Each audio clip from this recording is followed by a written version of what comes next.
સિંહ અને ઉંદર. એકવાર એક જંગલમાં મિક્કી નામનો ઉંદર આમ તેમ કૂદકા મારી રમી રહ્યો હતો.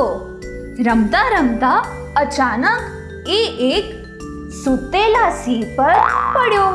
સિંહ ક્રોધિત થઈ ઉઠ્યો. તેણે તે નાનકડા ઉંદરને પંજામાં પકડી મારવાની ધમકી આપી. ત્યારે ઉંદર બોલ્યો, સિંહ મહારાજ, મને ક્ષમા કરો. હું ફરીવાર તમને ત્રાસ નહીં આપું.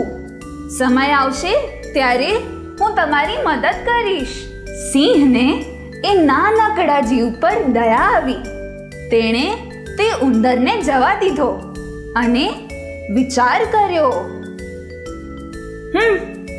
આ નાનકડો જીવ મારી શું મદદ કરવાનો? થોડા દિવસ પછી એ સિંહ એક શિકારીના જાળમાં ફસાયો.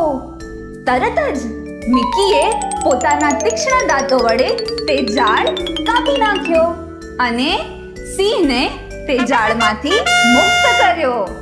બોધ, મદદ કરતા સમયે નાના મોટાનો ભેદભાવ ન રાખવો જોઈએ.